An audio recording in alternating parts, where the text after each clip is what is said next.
Hey everyone, welcome back to our new session. अभी हम लोग कर रहे हैं डीबीएमएस, जिसमें हम लोग देख रहे हैं ट्रांजैक्शन एंड कंकरेंसी कंट्रोल वाले यूनिट को। उसी को आगे कंटिन्यू करते हुए अब हम लोग बात कर लेंगे ट्रांजैक्शन शेड्यूल के बारे में। तो चलिए स्टार्ट करते हैं और समझते हैं ये ट्रांजैक्शन शेड्यूल आखिर है क्या। ट्रांजैक्शन शेड्यूल का मतलब होता है, थोड़ा सा यहाँ पे अगर पॉइंट आउट करें, order in which transaction operation execute is called schedule. Schedule का मतलब क्या होता है?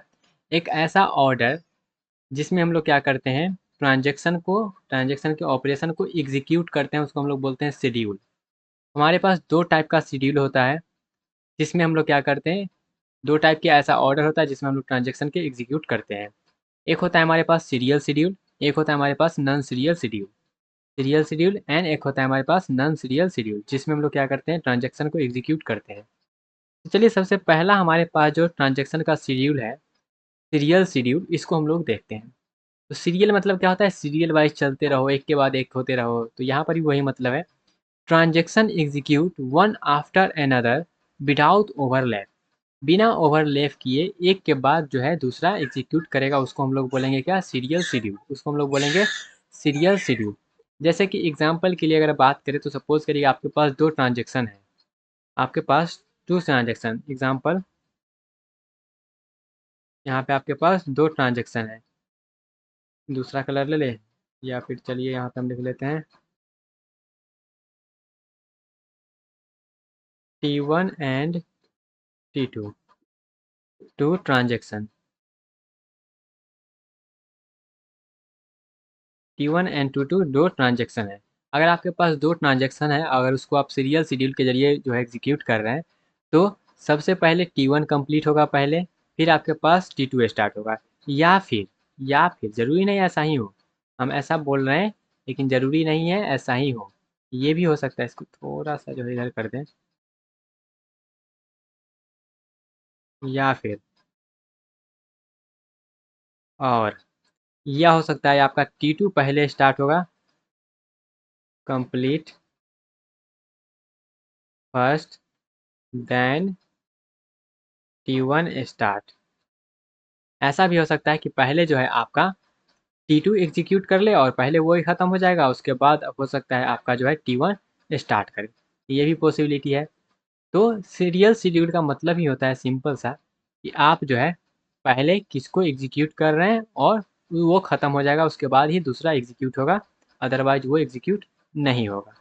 ये हमारा कहता है क्या, ये हमारा कहता है जो है सीरियल शेड्यूल का कहानी। समझ में आया? समझ में आया? यहाँ पर लिख देते हैं, इसको हटा के, ये क्या हट गया, तुमको हटना है भाई, तुमको हटना है तुमको। Okay, T1 complete first, then T2 start. ठीक है, जैसे कि एग्जांपल के लिए यहाँ पे हम समझें, तो ये हमारा T1 क्या है और T2 दो हमारे पास ट्रांजेक्शन है। तो यहाँ पे हमने ये जो इस तरह का डंडे दिया है, इसका मतलब ये है क्या, ये हमारे पास ऑपरेशंस है। तो T1 का पहले ऑपरेशन ख़त्म हो गया। जैसे कि यहाँ पे अगर हम दूसरा कोई कलर से इसको हम कलर कर दें, अगर यहाँ पे ले लेते हैं, एक डैश डैश वाला ले लेते हैं। यहाँ पे देखिएगा, पहले क्या हुआ, पहले हमारा T1 पूरा खत्म हो गया है, उसके बाद T2 स्टार्ट हुआ है। या फिर आप ऐसे कह सकते हैं कि पहले T2 स्टार्ट हो गया है, वो ख़त्म कर लिया, फिर T1 स्टार्ट हुआ है। इसको हम इस तरह से जो है कह सकते हैं कि ये हमारा सीरियल शेड्यूल है। तो सीरियल शेड्यूल जब भी रहेगा, जितना भी ट्रांजेक्शन रहेगा, वन बाय वन, कोई भी ओवरलैप नहीं करेगा, एक खत्म होगा फिर दूसरा स्टार्ट होगा। ठीक है, इसका एडवांटेज ये है कि ये ईजी टू मेंटेन है, कंसिस्टेंसी रहता है इसमें।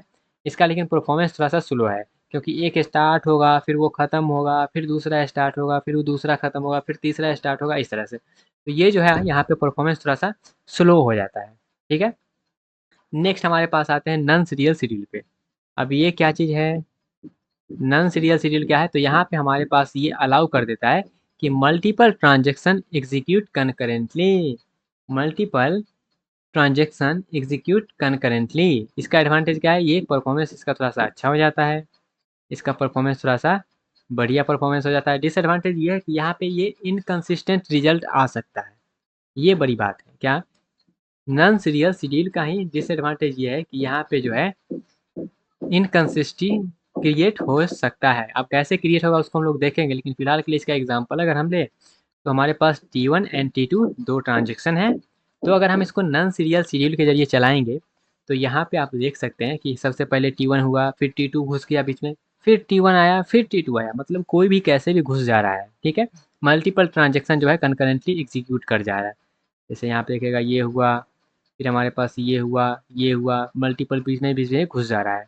ठीक है, बिना ख़त्म हुए, उसको हम लोग बोलते हैं नॉन सीरियल शेड्यूल।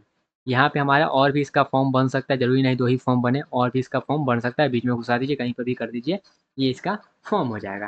ठीक है, इसको हम लोग बोलते हैं नॉन सीरियल शेड्यूल। अब थोड़ा सा यहाँ पे बात कर लेते हैं, हमने क्या देखा, serial schedule and non serial schedule. तो अगर हमारे पास दो ट्रांजेक्शन है, अगर हमारे पास दो ट्रांजेक्शन है तो हमारे पास जो है 2 फैक्टोरियल सीरियल शेड्यूल बनेगा। मतलब T1 या फिर T2 हो सकता है, या फिर T2 और T1 हो सकता है। जिसको हम लोग T1 और T2 अगर ऐसे लिखा है तो इसको हम लोग पढ़ेंगे T1 फॉलोड बाय T2। अगर हमारे पास T2 और T1 लिखा गया तो इसको हम लोग पढ़ेंगे T2 फॉलोड बाय T1। अगर इसी तरीक़ा से अगर 3 ट्रांजेक्शन है तो उसको हम लोग पढ़ेंगे, वहाँ पे 3 फैक्टोरियल जो हमारे पास ट्रांजेक्शन है वो आएगा। हाँ, तो वो 6 जो हमारे पास ट्रांजेक्शन आएगा वो कौन सा है, तो वो हमारे पास T1, T2, T3 आ सकता है अगर 3 है तो। या फिर हम पहले T1 ले लें, फिर T3 ले लें, फिर T2 ले लो, या फिर T2 को पहले लीजिए, T1 को बीच में रखिए, T3 को बाद में रखिए, या फिर T2 को पहले रखिए, T3 को बीच में ले आइए, T1 को बाद में रखिए, या फिर इस तरह से आप करिएगा। तो टोटल 6 शेड्यूल आएगा। तो अगर इसको हम जनरलाइज़ करें तो जनरलाइज़ हम कह कर सकते हैं इस तरह से कि अगर n ट्रांजेक्शन है तो वहाँ पे आपका जो है n फैक्टोरियल सीरियल शेड्यूल बनेगा। अगर n ट्रांजेक्शन है तो वहाँ पे n फैक्टोरियल सीरियल शेड्यूल बनेगा। ठीक है, आई होप आपको ये चीज़ समझ में आया होगा। लेकिन नॉन सीरियल का हम कोई कह नहीं सकते हैं, क्योंकि नॉन सीरियल जो है वो बहुत सारा बन सकता है। Non serial non serial schedule बहुत सारा हो सकता है। ठीक है, तो इसको नहीं लिखते हैं, इसको ऑलरेडी पीछे लिख चुके हैं हम लोग कि बहुत सारा वो हो सकता है। जैसे कि यहाँ पे लिख भी दिए हैं क्या, एनी मेनी मेनी मोर, और ये हो सकता है।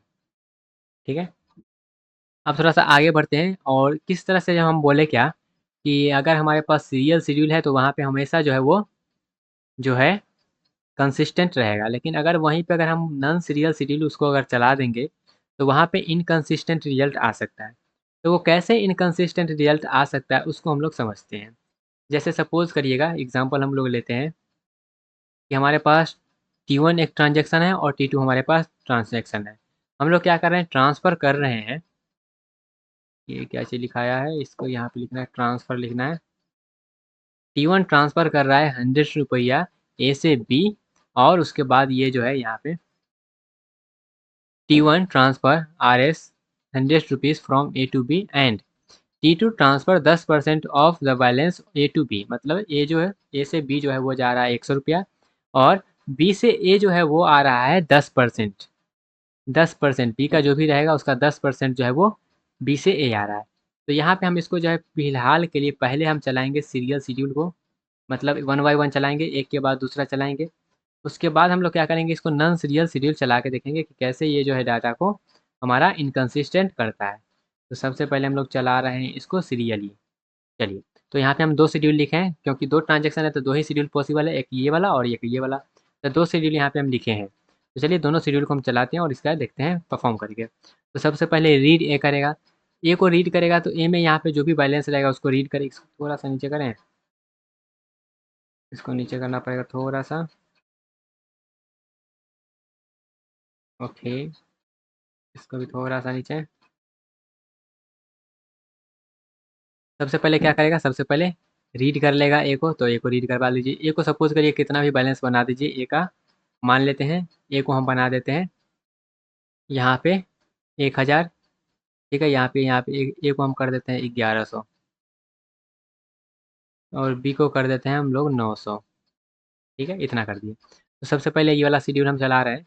तो यहाँ पे रीड ए करेगा, तो ए को जब रीड करेगा तो ए में कितना है, ए में हमारा है 1100 रुपया, इसको रीड कर लेगा। ठीक है, फिर ए में से 100 घटा दीजिए तो क्या बच गया, 1000 बच गया। ठीक है, फिर राइट कर दीजिए ए को, तो ए में जो है क्या हो गया, ए में हमारा जो है 1000 आ गया।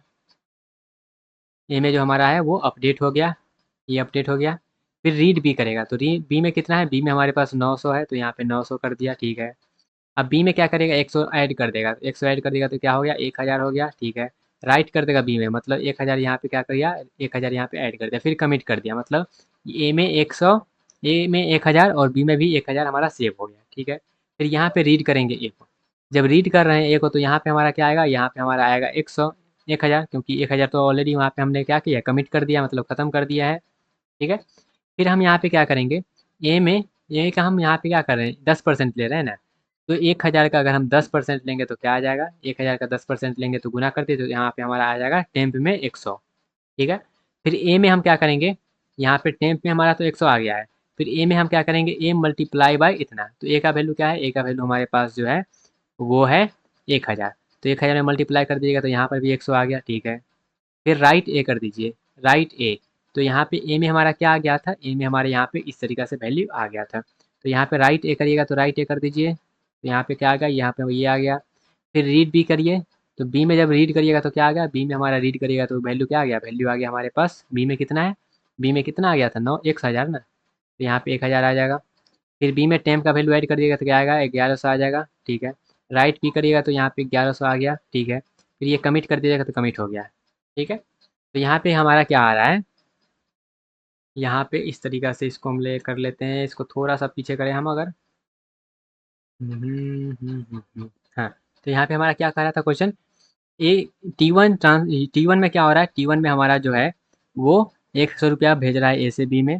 उसके बाद टी टू जो है वो क्या कर रहा है, वो कर रहा है 10% of the balance from A to B, वो क्या कर रहा है, 10% of the balance from A to B.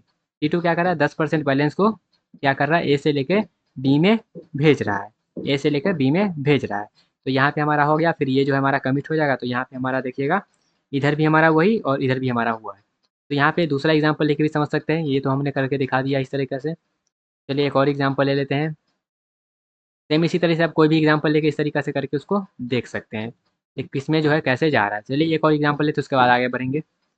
पहला एग्जाम्पल इसलिए हम एक और एग्जाम्पल ले ले रहे हैं यहाँ पे। सपोज करिएगा ए में यहाँ पे हम ले ले रहे हैं, ए में 2000 ले लेते हैं, इस बार 1000 नहीं 2000 ले लेते हैं, ठीक है। और बी में यहाँ पे मान लेते हैं हम 3000 ले लीजिए,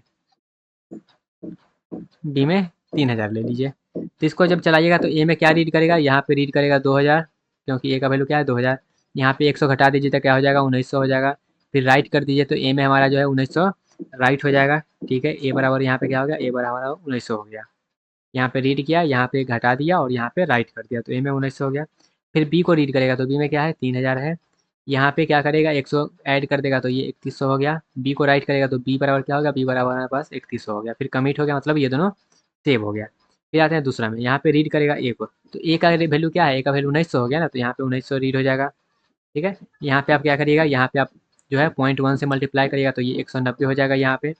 फिर ए बराबर क्या हो गया, ए बराबर यहाँ पे फिर से आप क्या करिए, ए में जो वैल्यू है उसको मल्टीप्लाई करिएगा, तो यहाँ पे हमारे पास क्या आएगा, यहाँ पे जब आप करिएगा, पहले क्या किए, पहले टेम्प बराबर 190 आ गया, ठीक है।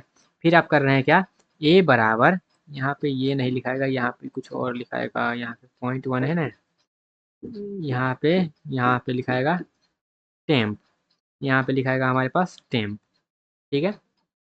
तो यहाँ पे हम क्या करेंगे, ए में से ये टेम्प का जो वैल्यू आया उसको घटा देंगे, क्योंकि क्या कर रहा है 10% ट्रांसफ़र कर रहा है ना, तो यहाँ पे हमको घटाना पड़ेगा, तो यहाँ पे हम इसको क्या करेंगे, घटा देंगे, यहाँ पे मल्टीप्लाई भी नहीं होगा,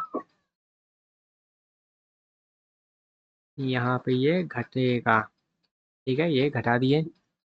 तो यहाँ पे हमारे पास ए में क्या आ जाएगा, 190 घटा दीजिएगा तो यहाँ पे हमारे पास कितना आ जाएगा, तो ये घटा दीजिएगा 1900 में, तो हमारे पास आ जाएगा 1700 और 10 आ जाएगा, 1710 यहाँ पे हो गया। फिर राइट करिएगा तो ए बराबर क्या हो जाएगा, ए बराबर हमारा 1710 हो गया। फिर बी को राइट करिए तो बी में क्या है 3100 है, ठीक है। बी में क्या करिए, टेम्प का वैल्यू ऐड कर दीजिए, तो टेम्प का वैल्यू ऐड कर दीजिएगा तो क्या हो जाएगा 3290 हो जाएगा। तो बी को राइट कर दीजिएगा तो बी बराबर क्या हो जाएगा 3290, और ये कमिट हो गया, मतलब ए बराबर इतना बी बराबर इतना वो खत्म हो जाएगा। तो यहाँ पे अब ए और बी को ऐड करिए, ए और बी को ऐड करिएगा, तो ए और बी को ऐड करिएगा तो कितना आ जाएगा, यहाँ पर भी आपका जो है वो ऐड करने के बाद 5000 पूरेगा, और यहाँ पर भी ए और बी को ऐड करिएगा तब भी आपका क्या होगा, तब भी आपका 5000 पूरेगा, यहाँ पर भी पूरा है और यहाँ पर भी पूरा है। तो ये हमारा क्या है, ये हमारा कंसिस्टेंट है, ठीक है। सेम इसी तरह से आप देखिएगा शेड्यूल 2, तो शेड्यूल 2 में देखिए, तो आप पहले क्या कर रहे हैं, यहाँ पे हम पहले जो है T2 चला रहे हैं। तो पहले आप T2 चलाइए या फिर पहले आप T1 चलाइए, जो चलाना है आपको वो चलाइए। हमारा रिजल्ट जो है वो रिजल्ट सेम रहने वाला है, मतलब कंसिस्टेंट रिजल्ट ही रहने वाला है, ठीक है। लेकिन इसी को आप जो है नॉन सीरियल तरीके से चलाएंगे तो वहाँ पे रिजल्ट जो है कुछ और आ जाएगा। जैसे कि यहाँ पे इसको भी करके देख लेते हैं, ठीक है। जैसे ए को अब यहाँ पे हमारा फिर से वही एग्जाम्पल चल रहा है, ठीक है। यहाँ पर भी ए बराबर ले रहे हैं हम 2000, बी बराबर ले रहे हैं 3000, ठीक है। तो ए को रीड करिएगा तो एक क्या करिएगा, 2000 आ गया। यहाँ पे करिएगा तो ये 200 आ गया। यहाँ पे फिर से देखिए गड़बड़ लिखा गया है, ठीक है।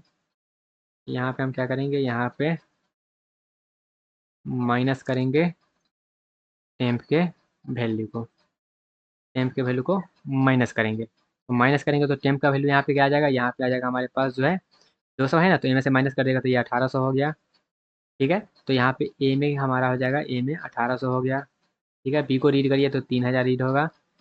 इसमें ऐड करिएगा तो क्या हो जाएगा, इसमें ऐड कर दीजिएगा तो हमारे पास हो जाएगा 31, 31, 180 हो जाएगा, ठीक है। यहाँ पे हमारा ये हो गया। नहीं नहीं, यहाँ पे इसको थोड़ा सा इधर करते हैं, 200 है ना, यहाँ पे टेम्प वाला ऐड करना है ना। तो यहाँ पे जब हम क्या किए, ए में टेम्प को घटा दिए तो ये 1800 बच गया, ठीक है। ए में हम ऐड कर दिए, बी को यहाँ पे रीड किया तो वो हमारा क्या हो गया, ये हमारा जो है ऐड हो गया। टेम्प का वैल्यू क्या है, 200 है, तो बी में ऐड करिएगा तो बी में क्या हो जाएगा, ये 3200 हो जाएगा ना। अब बी का वैल्यू यहाँ पे क्या हो जाएगा, यहाँ पे 3200 अपडेट होके आ गया है, ठीक है। तो ये दोनों को ऐड करिएगा तो क्या हो रहा है, ये दोनों को ऐड करिएगा तो हमारे पास जो है 5000 पुर रहा है, ठीक है। यहाँ पे 5000 पुर रहा है। अब यहाँ पे T1 में देखते हैं, जो T1 में हमारा जो है वो कंसिस्टेंट है कि नहीं। तो यहाँ पे करिएगा तो रीड ए करिए, ठीक है। जब रीड ए करेंगे तो यहाँ पे अब क्या वैल्यू है, ए का वैल्यू है 1800, यहाँ पे 1800 रीड होगा। फिर 100 घटा दीजिएगा तो ये हो गया 1700। फिर राइट ए करिएगा तो ए में हो गया यहाँ पे 1700। बी रीड करिए तो बी में क्या है 3200। यहाँ पे बी में 100 बढ़ा दीजिए तो 3300 हो गया। राइट कर दीजिए तो बी में क्या हो गया, बी में 3300 हो गया, और यहाँ पे कंसिस्टेंट। ये दोनों को ऐड करिएगा तो क्या होगा, यहाँ पर भी 5000 पूर रहा है। तो यहाँ पर भी आ गया और यहाँ पर भी आ गया। तो यहाँ पर भी क्या है, हमारे पास रिजल्ट जो है वो कंसिस्टेंट है। तो हमारा सीरियल शेड्यूल जो होता है ना, हमेशा कंसिस्टेंट होता है। आप किसी तरीका से इधर उधर करके चला दीजिए, वो हमेशा के हमेशा जो है कंसिस्टेंट आएगा ही आएगा। लेकिन ये सेम एग्जाम्पल को अगर हम यहाँ पे इम्प्लीमेंट करें अपने नॉन सीरियल शेड्यूल में, जो इधर उधर करके चला रहे हैं, आधा को इधर आधा को उधर, उसमें देखते हैं। तो यहाँ पर भी हम ए बराबर ले रहे हैं 2000, बी बराबर ले रहे हैं 3000, ठीक है। अब यहाँ पर भी चले, आप कोई भी एग्जाम्पल ले लीजिए, जैसे हम लिए थे ना 1100 और 900, उसको भी आप ले सकते हैं, ठीक है। जैसे कि यहाँ पे आप करिएगा तो ए में क्या रीड करिएगा, ए में रीड करिएगा तो यहाँ पे आ जाएगा 2000, ठीक है। 100 घटा दीजिएगा तो 1900 हो गया। उसके बाद क्या करिएगा, ए में हम यहाँ पे राइट कर दे रहे हैं, तो ए में हमारा यहाँ पे 1900 राइट कर दे रहे हैं, ठीक है। 1900 राइट कर दिए। फिर रीड कर रहे हैं ए को तो यहाँ पे 1900 रीड होगा, ठीक है। फिर यहाँ पे टेम्प निकालिए, फिर यहाँ पे देखिएगा, यहाँ पे फिर गड़बड़ हो रहा है। यहाँ पे हम क्या करना है, यहाँ पे हमारा ए माइनस टेम्प करना है, ठीक है। तो यहाँ पे क्या करिएगा, तो यहाँ पे 190 आ जाएगा, 190 आ गया। फिर यहाँ पे आप करिएगा तो ऐड करिएगा, तो ये जो ए है, ए में से घटा दीजिएगा 190, तो क्या आ जाएगा, यहाँ पे 1710 आ जाएगा। फिर ए को राइट करिएगा तो ए में यहाँ पे क्या राइट हो गया, 1710 राइट हो गया, ठीक है। अब तो अपडेट हो गया ना, वैल्यू इधर हो गया। फिर यहाँ पे आइए, रीड करिए बी को, तो बी को रीड करिएगा तो क्या हो गया, यहाँ पे आ जाएगा 3000। बी में ऐड करिएगा तो क्या हो जाएगा, यहाँ पे 3100 हो जाएगा। राइट कर दीजिए तो बी का वैल्यू क्या हो गया, 3100 हो गया, 3100 हो गया। कमिट कर दीजिए, मतलब ए और बी का वैल्यू अब जो है सेव हो जाएगा, जो भी अपडेटेड वैल्यू है वो सेव हो जाएगा। फिर रीड करिए बी का, तो रीड करिएगा जब बी को ना, तो यहाँ पे हमारा क्या आ जाएगा, यहाँ पे वैल्यू जो है वो क्या आ जाएगा, तो यहाँ पे वैल्यू जो है आपका आ जाएगा, यहाँ पे, यहाँ तो अभी कमिट नहीं हुआ था ना, ये जो कमिट नहीं हुआ था यहाँ पे वैल्यू हमारा, ओके। यहाँ पे रीड करिएगा बी को, तो बी का वैल्यू क्या आ जाएगा, यहाँ पे अभी कमिट होने के बाद 3100 हो गया है बी का वैल्यू, ठीक है। उसके बाद यहाँ पे बी में हम क्या कर रहे हैं, ऐड कर रहे हैं। तो यहाँ पे जो है बी का वैल्यू 3100 है, इसमें टेम्प का वैल्यू ऐड कर दीजिए। तो टेम्प कितना है हमारे पास, 190। तो इसको ऐड कर दिएगा तो हमारे पास 3290 आ जाएगा वैल्यू, ठीक है। और यहाँ पे बी को अपडेट कर दिया तो बी को आ गया 3290। अब इसको कमिट कर दीजिए। कमिट कभी कमिट करिएगा तो यहाँ पे ए का वैल्यू अब क्या है, इस लाइन में दिखेगा तो ए का वैल्यू 1900 है। और यहाँ पे देखिएगा ए का वैल्यू जो है वो क्या हो गया, कमिट से पहले, ई वाला कमिट से पहले और ये वाला कमिट से पहले, यहाँ पर कमिट हुआ है और यहाँ पर भी कमिट हुआ है। तो यहाँ पे हमारा क्या है, ए का वैल्यू हमारा 1790 है और बी का वैल्यू ये है। तो ये इसको थोड़ा इधर कर देते हैं, ये दोनों को ऐड करिए 1710 और 3290। तो यहाँ पे हमारा क्या आ गया, ये 1710 और 3290 हमारा आ गया 5000। ठीक है, यहाँ पे 5000 आ गया। फिर यहाँ पे हमारा जो है इधर आप कर लीजिए, यहाँ पे 1900 और यहाँ पे हमारे पास 3100, यहाँ पर भी हमारा जो है 5000 आ रहा है, इधर भी 5000 और इधर भी 5000। चलिए आप दूसरा शेड्यूल में देखते हैं। तो दूसरा में जब देखेंगे तो यहाँ पे हमारा क्या वैल्यू चेंज होता है कि नहीं, देखिएगा। ए का वैल्यू यहाँ पे क्या हो जाएगा, ए का वैल्यू हमारा 2000 रीड हो जाएगा। 100 घटा दीजिए तो ये 1900 हो जाएगा। ठीक है, फिर यहाँ पे आएंगे तो रीड करिए ए का वैल्यू। तो ए का वैल्यू अभी रीड करेंगे तो क्या हो गया, ए का वैल्यू अभी अपडेट नहीं हुआ है, हम राइट ए नहीं किए हैं। अभी हम सिर्फ ए बराबर ए माइनस लिखे हैं, वो राइट ए करेंगे तब अपडेट होगा। लेकिन यहाँ पे हम रीड करेंगे तो यहाँ पे हमारा 2000 ही रीड होगा। फिर टेम्प करेंगे तो यहाँ पे हमारा 200 आ जाएगा। ठीक है, फिर यहाँ पे गड़बड़ लिखा गया है, इसको पहले सही कर लेते हैं। ए माइनस टेम्प। ओके, फिर यहाँ पे क्या करिएगा, यहाँ पे घटाइएगा तो ये जो यहाँ पे 2000 होगा ना, 2000 और ये 200, तो यहाँ पे घटाइएगा तो 1800 आ गया। अब राइट करिएगा तो 1800 राइट होगा। ए बराबर क्या हो गया, ए बराबर 1800 राइट हो जाएगा। फिर यहाँ पे करिएगा राइट ए, तो यहाँ पे आप राइट ए करिएगा तो कौन सा राइट होगा, तो यहाँ पे जो राइट T1 ट्रांजेक्शन तो ये है ना, उधर उधर से वो कोई वैल्यू नहीं ले लेगा, ये अपना लेगा और वो अपना वैल्यू लेगा, क्योंकि तो क्या आइसोलेशन रहना चाहिए, वो अपना सेपरेट रहना चाहिए। तो यहाँ पे राइट ए करेंगे तो यहाँ पे ए का वैल्यू क्या होना चाहिए, ए का वैल्यू यहाँ पे 1900 होना चाहिए। फिर रीड भी कर रहे हैं तो यहाँ पे 3000 रीड होना चाहिए बिल्कुल। फिर यहाँ पे 3100 हो जाना चाहिए। फिर यहाँ पे बी बराबर क्या हो जाना चाहिए, 3100 होना चाहिए। फिर कमिट हो गया। जब कमिट हो गया तो वैल्यू सेव हो जाएगा, कौन सा वैल्यू सेव होगा, ए बराबर ये और बी बराबर ये सेव हो गया। तो यहाँ पे वैल्यू हमारा क्या आ जाएगा 1900 और 3100, ये तो 5000 आ रहा है। ठीक है, 5000 आ रहा है। फिर इधर देखिए, रीड ए कर रहे हैं तो रीड ए करेंगे तो हमारा क्या वैल्यू आएगा, यहाँ पे 3100 आ जाएगा, क्योंकि 3100 कमिट हो गया है। 3100 आ गया। बी में टैम्प को ऐड कर दीजिएगा तो क्या आ गया, 3300 आ गया, क्योंकि 200 वैल्यू है ना। तो यहाँ पे बी बराबर हमारा क्या आ गया, 3300 आ गया और ये कमिट हो गया। तो यहाँ पे ए का वैल्यू क्या है, ए का वैल्यू यहाँ पे हमारे पास 1800 है और ये 3300 है।